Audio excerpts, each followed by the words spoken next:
Halo semuanya, ketemu sama saya lagi lewat video papan tulis online ya di channel saya ini. Tujuannya adalah menyampaikan materi pembelajaran matematika peminatan bagi kamu, walaupun bagaimana situasi di luar sana masih penuh dengan kekhawatiran kita tentang penyakit-penyakit yang ada sekarang. Jadi walaupun ada itu, kita masih tetap bisa belajar melalui video ini. Jadi kamu ikuti, dan video ini saya tunjukkan kepada siswa saya yang berada pada kelas 11 MIPA di bidang studi matematika peminatan. Jadi video ini adalah lanjutan dari video kita di minggu lalu. Ya, minggu lalu kamu belajar mengenai operasi polinomial. Ada 4 ya. Penjumlahan, pengurangan, dan perkalian, dan yang terakhir kita bicara tentang pembagian. Jadi kalau tahu menjumlah, mengurang, dan mengali, kamu harus tahu membagi dari suatu polinomial. Ini yang terakhir dalam operasi polinomial. Nah, sebelum masuk kita kepada pembagian polinomial itu sendiri, saya mau tanyakan, apakah kamu tahu atau masih ingat cara membagi suatu bilangan bulat? Kalau nggak tahu, ada baiknya saya ingatkan. Contohnya, lihat di sini ada 3693 dibagi 15. Ya. Ini mau kita bagi dengan sistem pembagian bersusun ke bawah seperti yang kamu pelajari di SD. Ya. Ini caranya. Jadi ini yang dibagi, ini pembagi. Ini operasi, ini bukan operasi akar ya, tapi operasi pembagian. Nah, pertama kalau kamu mau membagikan ini atas ini, maka yang kita habiskan dulu adalah bilangan yang dari depan, 3. Ya, 3 yang di depan, bukan 3 yang di belakang ya. 3 di depan ini mau kita bagi ke 15. Bisa nggak? 3 dibagi 15? Tidak bisa, karena apa? Lebih kecil yang dibagi daripada pembagi. Oke, kalau tidak bisa, kita tambahi, ikutkan 6-nya. 36. Bisa nggak dibagi 15? Bisa, karena 36 lebih besar dari 15. Nah, kalau sudah begitu, langkah selanjutnya dalam pikiran kita, 15 kali berapa yang hasilnya mendekati 36? Yang mendekati ya, tidak boleh lewat atau tidak boleh lebih. 15 kali 2 hasilnya 30. Kalau 15 kali 3 hasilnya 45, sudah lebih ya, jadi nggak boleh. Jadi yang kita pakai adalah 15 kali 2 ya. Hasil perkalian ini dengan ini kita taruh di bawah 36 seperti itu. Kemudian kita operasi kurangkan. Nah, 3 di belakang ini tidak ada pengurangnya, maka nanti dia otomatis turun. 9 juga tidak ada pengurangannya, otomatis turun. 6 kurang 0, 6. 3 dikurang 3, 0. Jadi hasil pengurangannya 693. Selanjutnya, apakah masih bisa ini dibagi 15? Masih, karena lebih besar 693 daripada 15. Oke, kita mau bagi lagi. Pertama, bilangan yang paling depan lagi mau kita bagi. 6 bagi 15? Nggak bisa. Kenapa? Karena 6 lebih kecil. Kita gabung dengan 9. 69 dibagi 15? Boleh. Nah, kemudian kalau boleh kita cari bilangan 15 dikali berapa yang hasilnya mendekati 69. Ya, berapa? 15 kali 4. 4 taruh di atas, hasil kali 15 dikali 4 ditaruh di bawah 60. 15 kali 4 itu 60 ya. Tulis dia di bawah 60. Tulis di 60 itu di bawah 69, karena 69 yang mau kita bagi.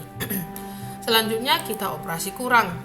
3 karena belum ada pengurangnya, otomatis turun di bawah. 3, 9 kurang 0, 9, 6 kurang 6, 0. Jadi hasilnya berapa?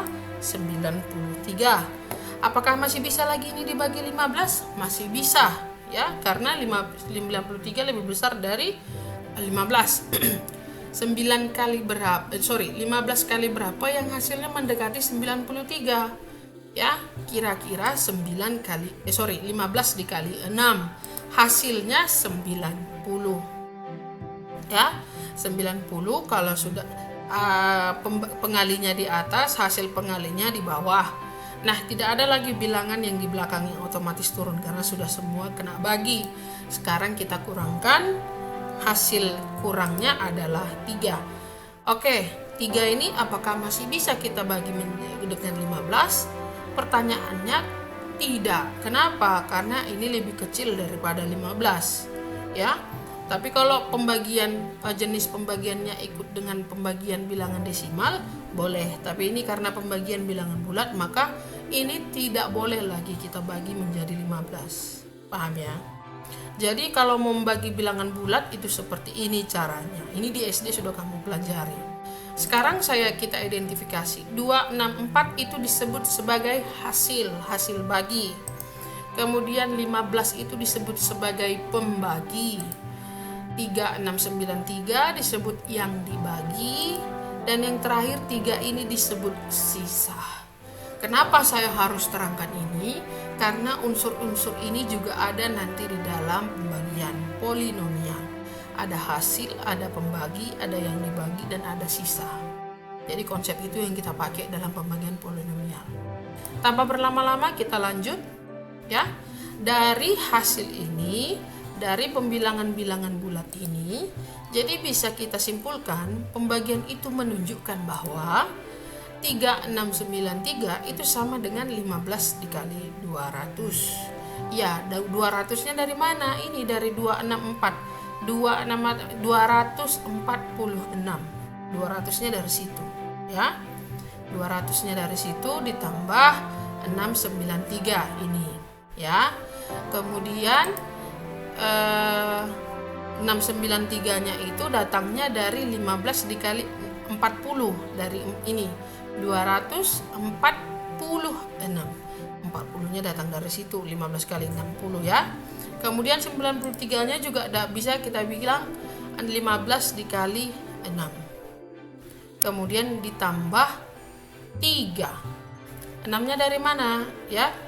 93 dari mana? 15 kali 6 tambah 3. Jadi sehingga 369 itu sama dengan 15 dikali 246 tambah 3. Artinya bilangan yang dibagi itu sama dengan pembagi dikali hasil bagi ditambah sisa. Iyalah, ya kan? Contohnya ini tadi. Ya. 3693 itu sama dengan 246 dikali 15 ditambah sisanya. Paham? Itu konsep dari suatu bilangan yang dibagi. Jadi konsep ini juga kita pakai pada konsep pembagian polinomial. Ingat ya, bilangan yang dibagi sama dengan pembagi dikali hasil bagi ditambah sisa. Oke, kalau kamu sudah ingat, maka kita masuk ke pembagian polinomial itu sendiri. Kita mulai. Prinsipnya adalah polinomial itu menurunkan atau mengurangi, atau bahasa Inggrisnya mereduce derajat suatu polinomial yang akan dibagi, atau yang akan dibagi berarti maksudnya statusnya si yang dibagi ya, itu sebanyak derajat dari polinomial pembaginya. Loh, apa sih ini, Bu? Nah, kamu renungkan saja. Mengurangi derajat suatu polinomial yang akan dibagi sebanyak derajat dari polinomial pembaginya. Nanti kita lihat apa itu. Kemudian supaya kamu melihat bagaimana cara membagi polinomial, langsung kita aplikasikan rumusnya ke dalam contoh. Tapi saya mau bagi dulu. Pembagian polinomial terbagi menjadi 2 cara. Yang pertama, cara pembagian bersusun ke bawah, seperti kamu membagi bilangan bulat tadi. Cara yang kedua dengan cara pembagian metode Horner. Sama hasilnya, ya, sama nanti hasilnya, hanya caranya yang berbeda. Ya, jadi kalau kita membagi polinomial, caranya ada 2, pembagian bersusun ke bawah, kemudian pembagian dengan metode Horner. Satu-satu akan kita selidiki. Oke, kita pakai cara yang pertama dulu, ya kan? Cara bersusun ke bawah. Langsung kita aplikasikan ke soal ini. ada ini dibagi dengan ini. Nah, katanya bagaimana kita menjawab? Oke, kita jawab.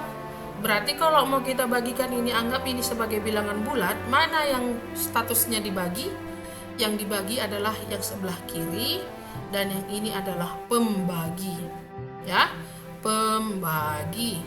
Berarti yang di dalam ini, yang di luar ini. Ya, kita jawab. Ini. Jadi yang dibagi itu tetap di dalam operasi pembagian, yang dibagi berada pada luar, ya, operasi pembagian.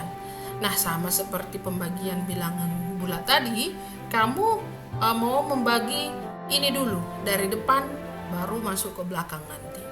Bukan dari belakang ke depan ya, dari depan dulu. Nah, kalau kita mau bagi di sini pembaginya X tambah 3. Yang mau dibagi X pangkat 3 tambah 3X kuadrat kurang 4X tambah 1.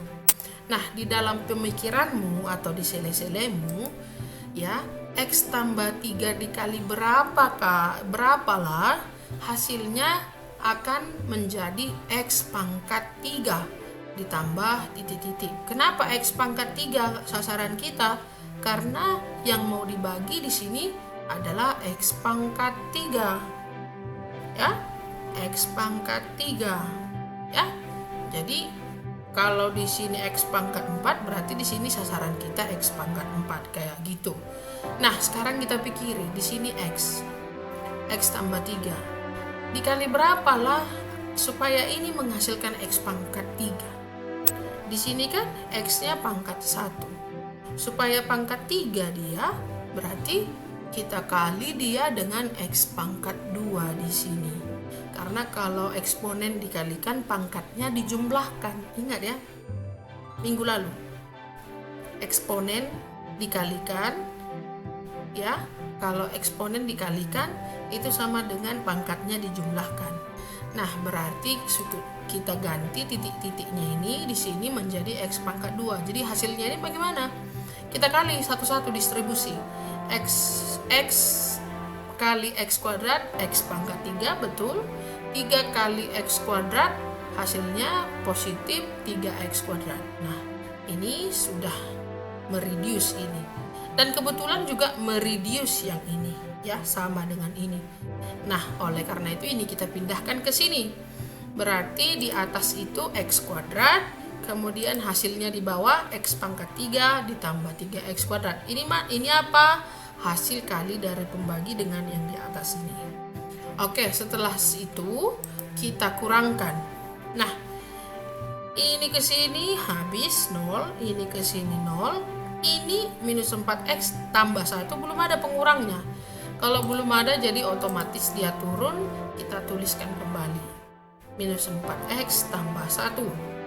Apakah masih bisa minus 4X tambah 1 dibagi ini? Masih, karena masih sama ada X dan pangkatnya masih sama-sama 1. Nah, sekarang kita pikirkan kembali, X tambah 3 kali berapa supaya mendekati minus 4X di sele-sele kita. X tambah 3 kali berapa supaya hasilnya minus titik-titik X tambah titik-titik. Kali berapa? Kali minus 4 ya. Ya, kali minus 4 kali minus 4 X kali minus 4 minus 4X, 3 kali minus 4 minus 12. Ayo kita pindahkan ini ke sana. Minus 4 di atas, hasil pengalinya di bawah, minus 4X kurang 12. Nah, setelah itu kita kurangkan, minus 4X kurang minus 4X itu sama dengan minus 4X tambah 4X. Jadi ini habis. 1 kurang 12 itu sama dengan 1 tambah 12, hasilnya 13. Apakah ini masih bisa dibagi? Ini tidak lagi. Kenapa? Karena tidak ada lagi unsur X di sini, sedangkan pembaginya ada X, maka berhenti pembagian kita sampai di situ. Oke, kita identifikasi yang di atas sebagai hasil bagi, ini sebagai pembagi, yang di dalam sebagai yang dibagi, 13 sebagai sisa. Nah, kemudian statusnya mereka kita ubah ke konsep dari pembagian, ya. Kita pulangkan dulu ke soal. Yang dibagi pembagi sama dengan hasil ditambah sisa 13. Oke, kita masukkan ke yang dibagi sama dengan pembagi dikali hasil bagi ditambah sisa. Ini itu.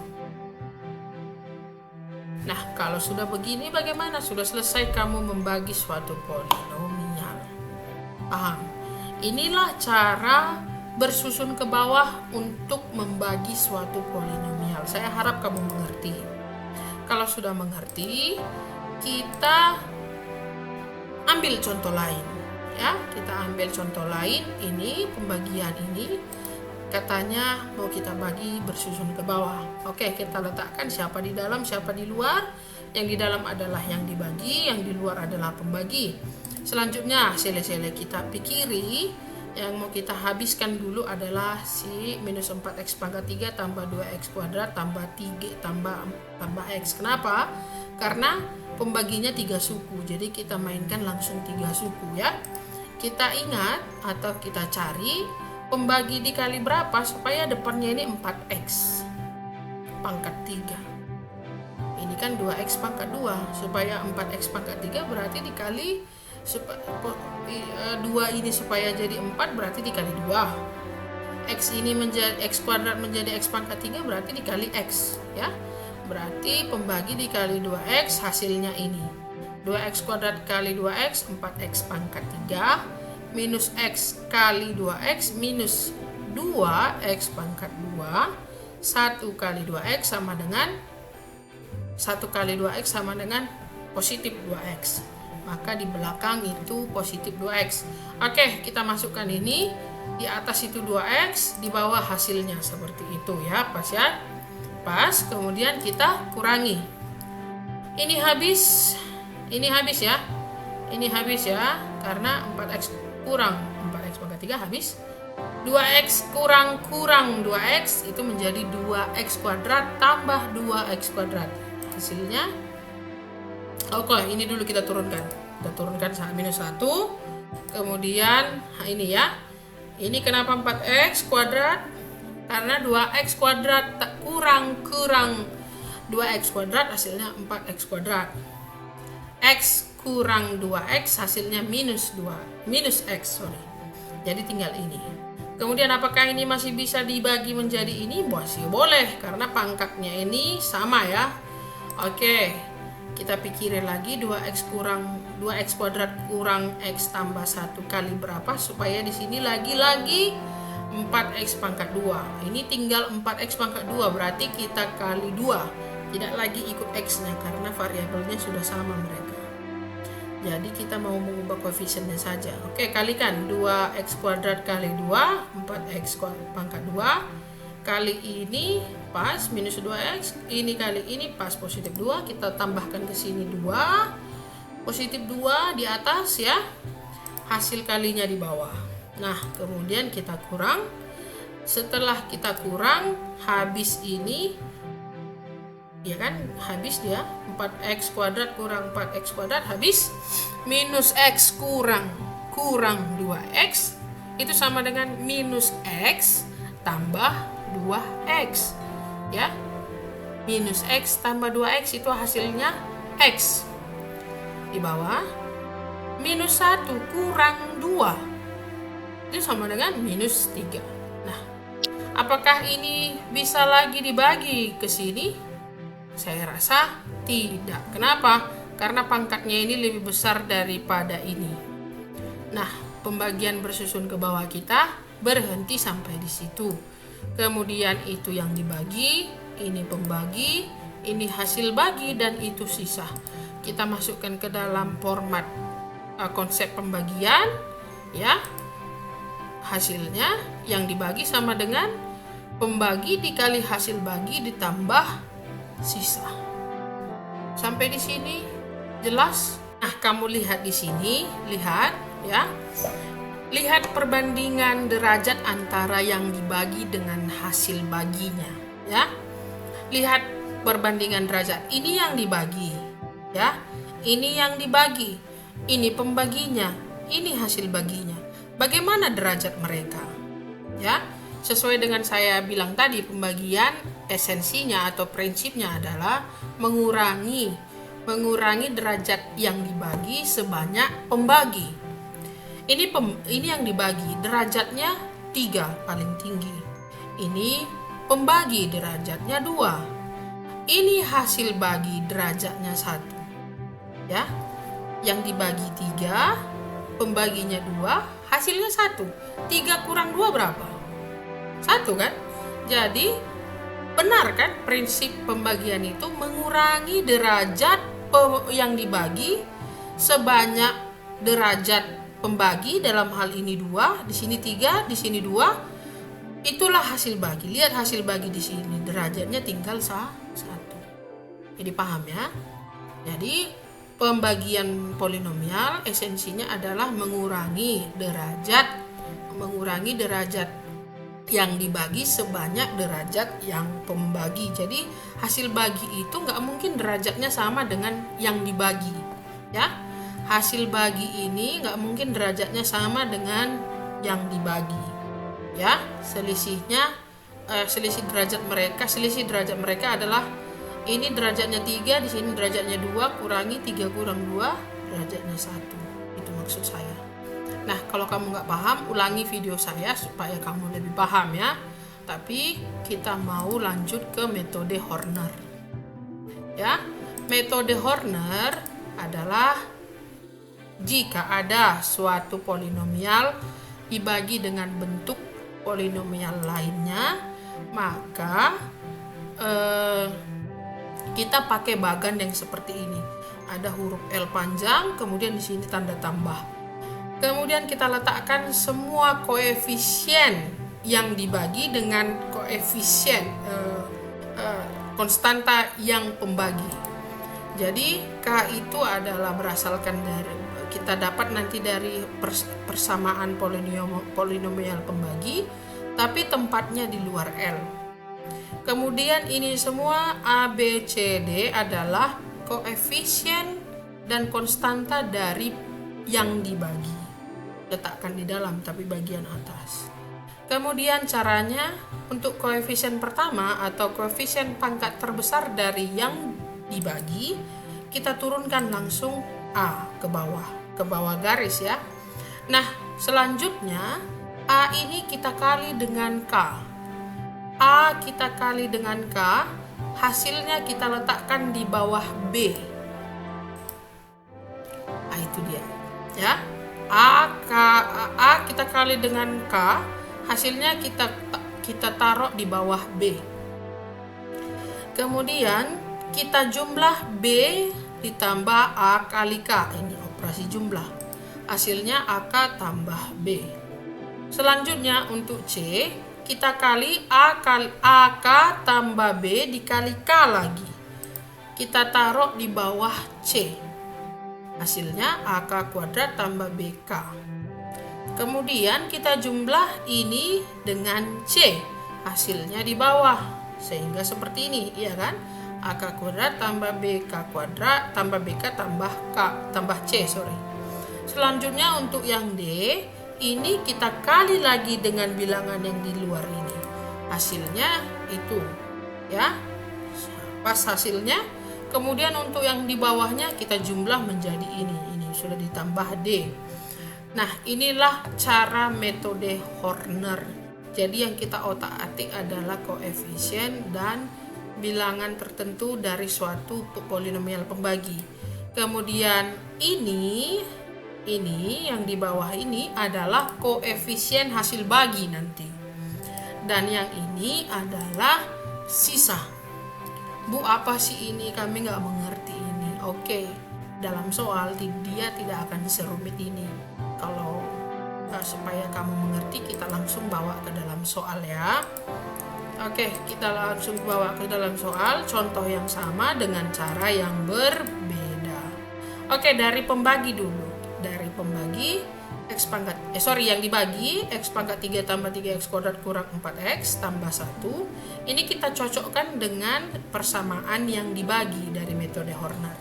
Supaya apa? Supaya kita dapat nilai A sama dengan 1, B sama dengan 3, C sama dengan minus 4, D-nya sama dengan 1.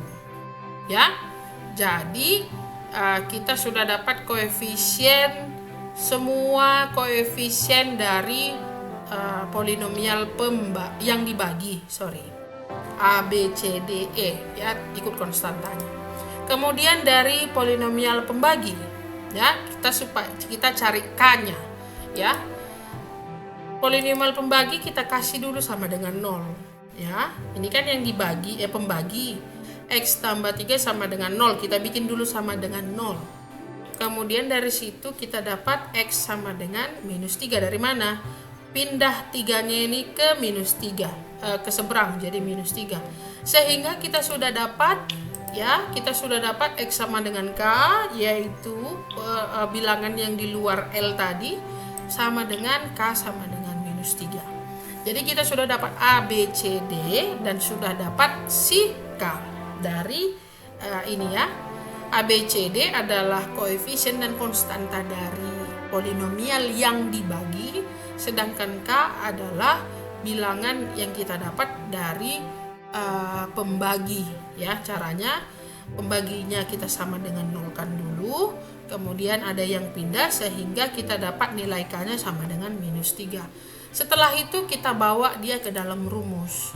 Tapi data kita tadi kita tuliskan dulu kembali A, B, C, D, dan K berapa. Kemudian ini rumus kita. Aduh Bu, nggak ngerti kami rumus ini. Oke, saya jelaskan langsung ke soal. Oke, ini L dari metode Horner. Kita letakkan si K dulu. K di luar minus 3, A1, B3, C minus 4, dan D-nya 1. Itu dulu. Untuk langkah pertama, kita turunkan dulu si A, langsung ke bawah 1. Langkah kedua, kita kalikan 1 ke K, 1 kali minus 3, minus 3. Minus 3 kita bawa ke samping atau ke bawah si B, atau yang koefisien selanjutnya. Kemudian ini kita jumlah, 3 tambah minus 3, 0. Habis. Selanjutnya kita kalikan lagi 0 kali minus 3. 0 kali minus 3, 0. Kita taruh di bawah koefisien yang di belakangnya, 0. Kemudian kita jumlah minus 4 tambah 0 sama dengan minus 4. Selanjutnya karena masih ada lagi ini di belakangnya, berarti kita kalikan lagi minus 4 kali minus 4 kali minus 3. Positif 12. Positif 12. Kemudian ini ke bawah kita jumlah, yaitu 13. Gampang kan? Nggak serumit rumusnya. Jadi lebih enak dia kalau sudah masuk ke dalam contoh. Pokoknya, ya, yang dari A turun ke bawah, untuk ke sampingnya 1 kali minus 3 dulu, taruh di sini, jumlahkan, kalikan ke sini, taruh di sini, jumlahkan, kalikan ke sini, taruh di sini, jumlahkan. Kayak gitu dia, ya. Oke, kita sudah dapat, berarti ini adalah sisa, ya. Jadi hasil bagi ini koefisiennya, ya. Koefisiennya dimulai dari variabel X kuadrat. Kenapa kita mulai dari variabel X kuadrat? Karena yang dibaginya adalah variabelnya X pangkat 3 dan pembaginya variabelnya X. Jadi pangkatnya itu kan 3 dan 1. Jadi hasilnya pasti dimulai dari pangkat 2. Kayak gitu, ya. Jadi kalau kita kurangkan 3 kurang 1 kan 2.